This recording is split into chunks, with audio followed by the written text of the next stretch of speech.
কলম্বোয় স্বামীজির বক্তৃতা।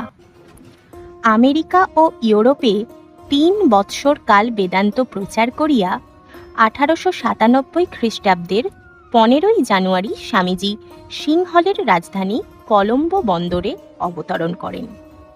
সেখানে স্বামীজি যে বক্তৃতা দেন তাহাই পাঠ করিতেছি। যেটুকু সামান্য কার্য আমার দ্বারা কৃত হইয়াছে তাহা আমার নিজের কোনো শক্তি বলে হয় নাই। পাশ্চাত্য দেশে পর্যটনকালে আমার এই পরম পবিত্র প্রিয় মাতৃভূমি হইতে যে উৎসাহ বাক্য, যে শুভেচ্ছা, যে আশীর্বাণী লাভ করিয়াছি, উহা সেই শক্তিতেই হইয়াছে। অবশ্য কিছু কাজ হইয়াছে বটে, কিন্তু এই পাশ্চাত্য দেশ ভ্রমণে বিশেষ উপকার হইয়াছে আমার। কারণ পূর্বে যাহা হয়তো হৃদয়ের আবেগে বিশ্বাস করিতাম, এখন তাহা আমার পক্ষে প্রমাণ সিদ্ধ সত্য হইয়া দাঁড়াইয়াছে। পূর্বে সকল হিন্দুর মতো আমিও বিশ্বাস করিতাম ভারত পুণ্যভূমি, কর্মভূমি। মাননীয় সভাপতি মহাশয়ও তাহা বলিয়াছেন। আজ আমি এই সভায় দাঁড়াইয়া দৃঢ়তার সহিত বলিতেছি, ইহা সত্য, সত্য, অতি সত্য। যদি এই পৃথিবীর মধ্যে এমন কোনো দেশ থাকে যাহাকে পুণ্যভূমি নামে বিশেষিত করা যাইতে পারে, যদি এমন কোনো স্থান থাকে যেখানে পৃথিবীর সকল জীবকেই তাহার কর্মফল ভোগ করিবার জন্য আসিতেই হইবে, যেখানে ঈশ্বরাভিমুখী জীব মাত্রকেই পরিণামে আসিতে হইবে, যেখানে মনুষ্য জাতির ভিতর সর্বাপেক্ষা অধিক ক্ষমা, দয়া, পবিত্রতা, শান্তভাব প্রভৃতি সদ্গুণের বিকাশ হইয়াছে, যদি এমন কোনো দেশ থাকে যেখানে সর্বাপেক্ষা অধিক আধ্যাত্মিকতা ও অন্তর্দৃষ্টির বিকাশ হইয়াছে, তবে নিশ্চয়ই বলতে পারি তাহা আমাদের মাতৃভূমি, এই ভারতবর্ষ। অতি প্রাচীনকাল হইতেই এখানে বিভিন্ন ধর্মের স্থাপয়িতাগণ আবির্ভূত হইয়া সমগ্র পৃথিবীকে বারংবার সনাতন ধর্মের পবিত্র আধ্যাত্মিক বন্যায় ভাসাইয়া দিয়াছেন। এখান হইতেই উত্তর দক্ষিণ পূর্ব পশ্চিম সর্বত্র দার্শনিক জ্ঞানের প্রবল তরঙ্গ বিস্তৃত হইয়াছে। আবার এখান হইতেই তরঙ্গ উত্থিত হইয়া সমগ্র পৃথিবীর জড়বাদী সভ্যতাকে আধ্যাত্মিকতায় পূর্ণ করিবে। অন্যান্য দেশের লক্ষ লক্ষ নরনারীর হৃদয় দগ্ধকারী জড়বাদরূপ অনল নির্বাণ করিতে যে জীবনপ্রদ বাড়ির প্রয়োজন, তাহা এখানেই সঞ্চিত রহিয়াছে। বন্ধুগণ, বিশ্বাস করুন, ভারতই আবার পৃথিবীকে আধ্যাত্মিক তরঙ্গে প্লাবিত করিবে। সমগ্র পৃথিবী ভ্রমণ করিয়া অনেক দেখিয়া শুনিয়া আমি এই সিদ্ধান্তে উপনীত হইয়াছি। আপনাদের মধ্যেও যাহারা বিভিন্ন জাতির ইতিহাস মনোযোগ সহকারে পাঠ করিয়াছেন, তাহারা এই তথ্য অবগত আছেন। যদি বিভিন্ন দেশের ইতিহাস তুলনা করা যায়, তবে দেখা যাইবে এই সহিষ্ণু নিরীহ হিন্দু জাতির নিকট পৃথিবী যতটা ঋণী, ততটা আর কোনো জাতিরই নিকট নহে। নিরীহ হিন্দু কথাটি সময়ে সময়ে তীব্র নিন্দারূপেই প্রযুক্ত হইয়া থাকে, কিন্তু যদি কোনো তিরস্কার বাক্যের মধ্যে গভীর সত্য লুক্কায়িত থাকে, তবে ইহাতেই আছে। হিন্দুগণ চিরকালই ঈশ্বরের মহিমান্বিত সন্তান। পৃথিবীর অন্যান্য স্থানেও সভ্যতার বিকাশ হইয়াছে সত্য। প্রাচীন ও বর্তমানকালে অনেক শক্তিশালী বড় বড় জাতি হইতে উচ্চ উচ্চ ভাব প্রসূত হইয়াছে সত্য। অদ্ভুত অদ্ভুত তত্ত্ব এক জাতি হইতে অপর জাতিতে প্রচারিত হইয়াছে সত্য।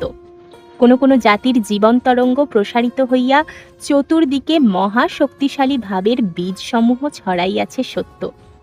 কিন্তু বন্ধুগণ, ইহাও দেখিবেন ওই সকল ভাব রণভেরীর নির্ঘোষে ও রণসাজে সজ্জিত গর্বিত সেনাকুলের পদবিক্ষেপের সহিত প্রচারিত হইয়াছিল। রক্ত বন্যায় সিক্ত করিয়া লক্ষ লক্ষ নরনারীর রুধির কর্দমের মধ্য দিয়াই ওই সকল ভাবকে অগ্রসর হইতে হইয়াছে।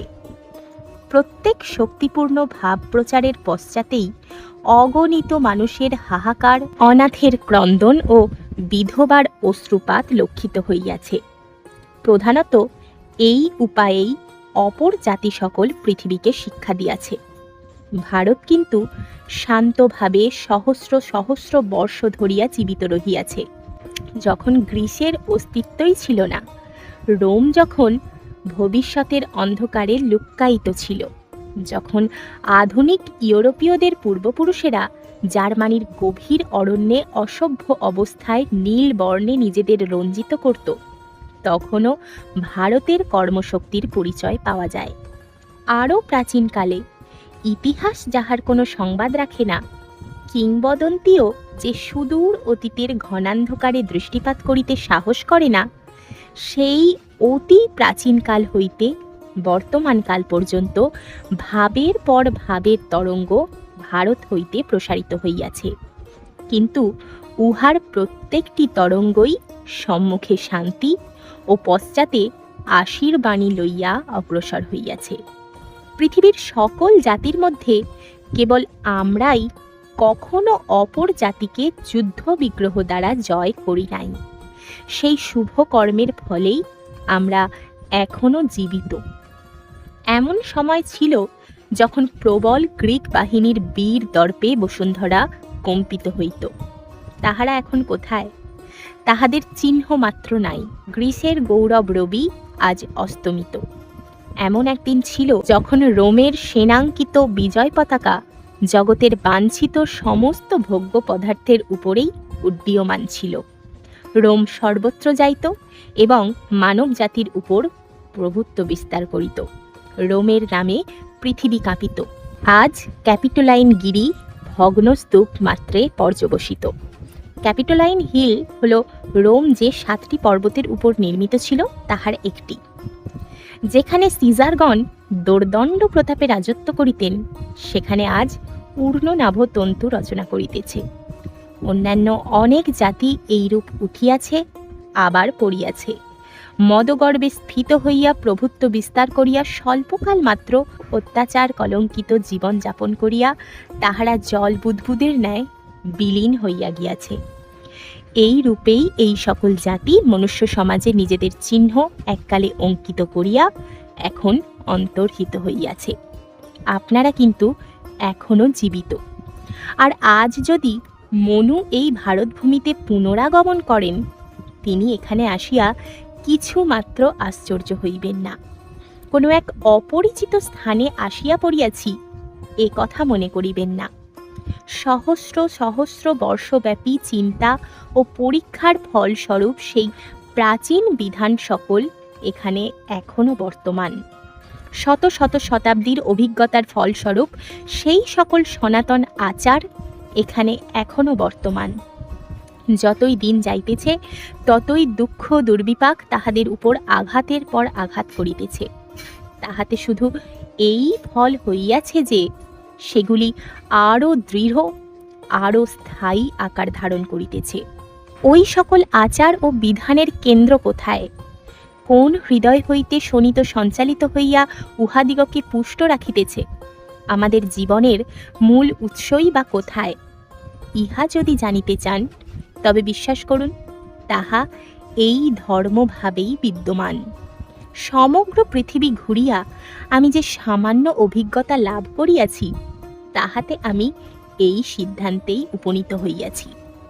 অন্যান্য জাতির পক্ষে ধর্ম সংসারের অন্যান্য কাজের মতো একটা কাজ মাত্র।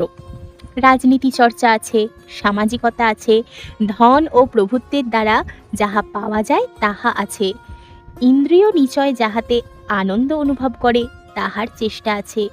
এই সব নানা কার্যের ভিতর এবং ভোগে নিস্তেজ ইন্দ্রিয়গ্রাম কিসে একটু উত্তেজিত হইবে, সেই চেষ্টার সঙ্গে সঙ্গে একটু আধটু ধর্মকর্ম অনুষ্ঠিত হয়।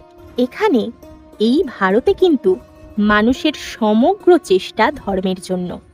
ধর্মলাভই তাহার জীবনের একমাত্র কার্য। চীন জাপানে যুদ্ধ হইয়া গিয়াছে। আপনাদের মধ্যে কয়জন তাহা জানেন? পাশ্চাত্য সমাজে যে সকল গুরুতর রাজনীতিক ও সামাজিক আন্দোলন সংগঠিত হইয়া উহাকে সম্পূর্ণ নূতন আকার দিবার চেষ্টা করিতেছে, আপনাদের মধ্যে কয়জন সেই সংবাদ রাখেন? যদি রাখেন 2-4 জন মাত্র। কিন্তু আমেরিকায় এক বিরাট ধর্মসভা বসিয়াছিল এবং সেখানে একজন হিন্দু সন্ন্যাসী প্রেরিত হইয়াছিলেন। কি আশ্চর্য! দেখিতেছি এখানকার সামান্য মুটে মজুরও তাহা জানে। ইহাতে বুঝা যাইতেছে হাওয়া কোন দিকে বহিতেছে, জাতীয় জীবনের মূল কোথায়। পূর্বে দেশীয়, বিশেষত বিদেশি শিক্ষায় শিক্ষিত ব্যক্তিগণকে প্রাচ্য জনসাধারণের অজ্ঞতার গভীরতায় শোক প্রকাশ করিতে শুনিতাম, আর নিমেষে ভূ প্রদক্ষিণকারী পর্যটকগণের পুস্তকে ওই বিষয়ে পড়িতাম। এখন বুঝিতেছি তাহাদের কথা আংশিক সত্য, আবার আংশিকভাবে অসত্যও বটে। ইংল্যান্ড, আমেরিকা, ফ্রান্স, জার্মানি বা যে কোনো দেশের একজন কৃষককে ডাকিয়া জিজ্ঞাসা করুন, তুমি কোন রাজনৈতিক দলভুক্ত? সে বলিয়া দিবে সে উদারনৈতিক বা রক্ষণশীল দলভুক্ত, এবং কাহাকেই বা ভোট দিবে।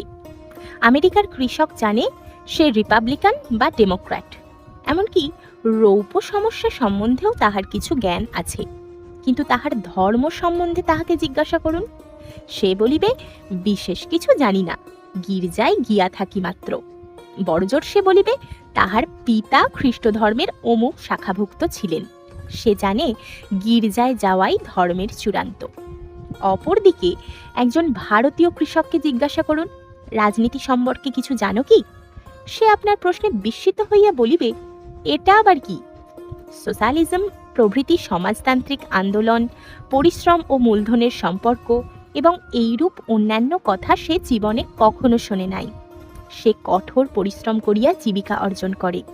রাজনীতি বা সমাজনীতির সে এইটুকুই বুঝে। কিন্তু তাহাকে যদি জিজ্ঞাসা করো তোমার ধর্ম কি, সে নিজের কপালের তিলক দেখাইয়া বলিবে, আমি এই সম্প্রদায়ভুক্ত। ধর্ম বিষয়ে প্রশ্ন করিলে তাহার মুখ হইতে এমন 2-1টি কথা বাহির হইবে যাহাতে আমরাও উপকৃত হইতে পারি। নিজ অভিজ্ঞতা হইতেই আমি ইহা বলিতেছি। তাই ধর্মই আমাদের জাতীয় জীবনের ভিত্তি। প্রত্যেক ব্যক্তির একটা না একটা বিশেষত্ব আছে। প্রত্যেক ব্যক্তি বিভিন্ন পথে উন্নতির দিকে অগ্রসর হয়। আমরা হিন্দু, আমরা বলি অনন্ত পূর্বজন্মের কর্মফলে মানুষের জীবন একটি বিশেষ নির্দিষ্ট পথে চলিয়া থাকে, কারণ অনন্ত অতীতকালের কর্মসমষ্টি বর্তমানে আকারে প্রকাশ পায়। আর আমরা বর্তমানে যেরূপ ব্যবহার করি তদনুসারেই আমাদের ভবিষ্যৎ জীবন গঠিত হইয়া থাকে। এই কারণেই দেখা যায় এ সংসারজাত প্রত্যেক ব্যক্তিরই একদিকে না একদিকে বিশেষ ঝোঁক থাকে। সেই পথে তাহাকে যেন চলিতেই হইবে।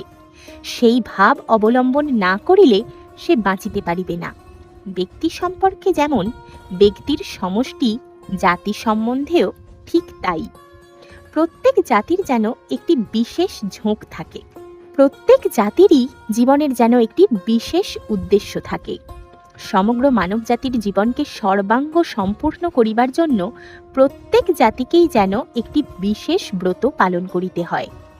নিজ নিজ জীবনের উদ্দেশ্য কার্যে পরিণত করিয়া প্রত্যেক জাতিকেই সেই ব্রত উদযাপন করিতে হয়।